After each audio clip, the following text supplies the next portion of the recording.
আবারও চুরি শতবর্ষ প্রাচীন সাবরুমের মাতা দৈত্যেশ্বরী কালী মন্দিরে। ঘটনা বৃহস্পতিবার গভীর রাতে। পুলিশ মামলা হাতে নিয়ে সিভিল পোশাকে দুজনকে গ্রেপ্তার করতে সক্ষম হয়। পালিয়ে যেতে সক্ষম হয় অপর এক চোর। তাদের কাছ থেকে উদ্ধার হয় চুরি যাওয়া স্বর্ণালংকার ও নগদ অর্থ। ঘটনার বিবরণে জানা যায়, শুক্রবার সকালে পুরোহিত মন্দিরে গিয়ে দেখতে পান কালী মন্দিরের দরজা ভাঙ্গা।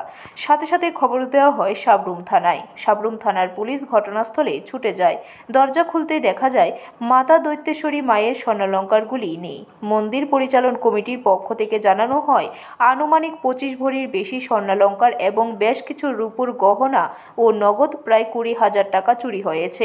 এ বিষয়ে সাবরুম মহকুমা পুলিশ আধিকারিক জানান, চুরির খবর পেয়ে ঘটনাস্থলে পৌঁছে সিসি ক্যামেরা দেখে 3 জনকে প্রথমে শনাক্ত করা হয়েছিল। তারপর পুলিশ পৃথক টিম তৈরি করে সিভিল পোশাকে চোরের সন্ধানে মাঠে নামে।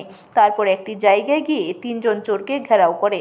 তাদের মধ্যে 2 জন চোরকে আটক করতে সক্ষম হলেও অপর এক চোর ঘটনাস্থল থেকে বাইক নিয়ে পালিয়ে যায়। ধৃত 2 জনের নাম সজল নম, বাড়ি সাবরুম নমপাড়া, এবং চেন্টু ত্রিপুরা, বাড়ি ঘোড়াখাপ্পা। পিছু ধাওয়া করলেও পুলিশ পালিয়ে যাওয়া চোরকে হাতে নাতে ধরতে পারেনি। ধৃত 2 চোরের কাছ থেকে চুরি যাওয়া স্বর্ণালংকার এবং নগদ অর্থ উদ্ধার করে। তাদের জিজ্ঞাসাবাদ করে আরও কিছু স্বর্ণালংকার সাবরুম উচ্চ মাধ্যমিক স্কুল সংলগ্ন একটি জঙ্গল থেকে উদ্ধার করতে সক্ষম হয়। তাদের কাছ থেকে মোট 7,840 টাকা এবং 7 ভরি স্বর্ণালংকার উদ্ধার করা হয়েছে। বাকিগুলি দ্রুত উদ্ধার করা হবে বলে জানান তিনি। তা খবর পাইছি, আমাকে ফোন করছে যে দৈত্যেশ্বরী কালীবাড়িতে চুরি হয়েছে।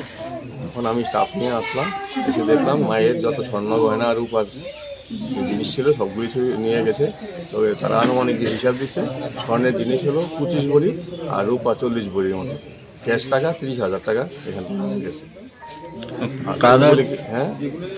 কারা চুরি করেছে, এরকম যারা চুরি করেছে তাদেরকে আমরা তদন্ত করে ধরবো এবং আমরা সোর্স লাগাইছি। এখানে তো সিসিটিভি ক্যামেরা আছে। হ্যাঁ, সিসিটিভি ক্যামেরাতে দেখবো, আমরা দেখে আমরা শনাক্ত করবো। ব্যুরো রিপোর্ট, খবর ত্রিপুরা।